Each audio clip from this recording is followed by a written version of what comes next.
to leave patients and medical. Okay, so you can examine them. Okay, sir. Okay, sir. So how are you feeling today, Ms. Paul? Honestly, not so great, doctor. I've checked your reports. I think we'll have to change your antibiotics once again. So I've examined my patient. Her symptoms are similar to our existing patient. Yes, sir. Same is the case with my patient, and the condition is worsening. I think we are having a lot of pneumonia patients. It's an outbreak. Send all of the samples for culture and get me the reports stat. Okay, sir. Ma'am, please take a look at these reports.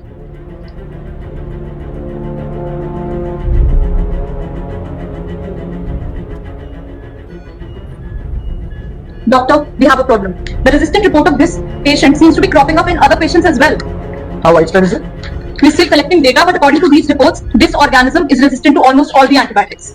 I think we're dealing with a serious outbreak here. Doctor, call the pharmacologist and get in here right now. Okay.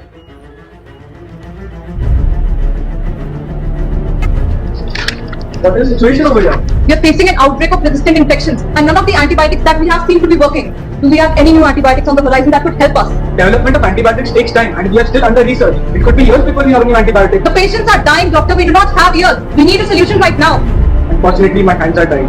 All we can do right now is prevent the spread of infection. Look at these reports. So, please take a call. My patient is dying. You're the doctor, the patient is unstable. Doctor, our condition is worsening. Please tell.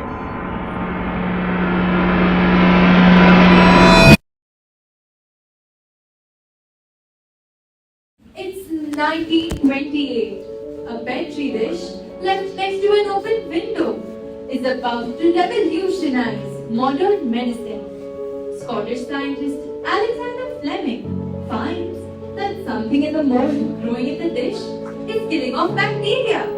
It's penicillin, the first antibiotic. These modern drugs and other antibiotics will go on to treat the untreatable and save millions of lives. But as he collects his Nobel Prize, Fleming is already issuing a warning. Misusing antimicrobials can hasten the evolution of drug-resistant bacteria and render them completely useless for future generations. It's 2050.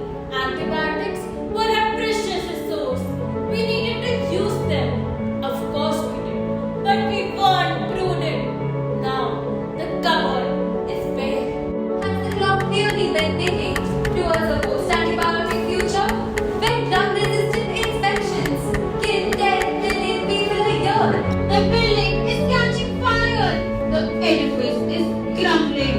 To shed light on a spiraling issue, Team Amrit presents to you the silent pandemic. As per the World Health Organization, antimicrobial resistance occurs when microbes no longer respond to antimicrobials.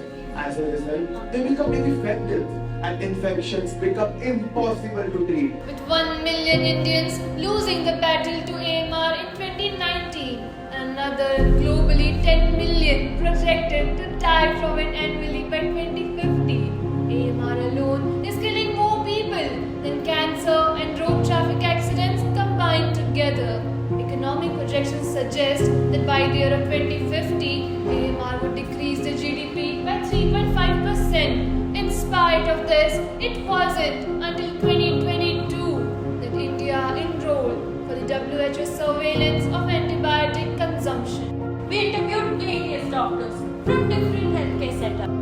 So AMR is not hiding from us. Actually, we are ignoring it. Fluoroquinolones, which was used to be sensitive to the salmonella, now this fluoroquinolone is resistant to the salmonella. Same stories happened with tuberculosis. We discovered the streptomycin in 1941, and the new drug, which is bedaquiline, now we are discovering to 2005, and it was implemented in 2012. So there are hardly any drugs left. There is no new drug discoveries. So this AMR problem is real, and it is going to become worse.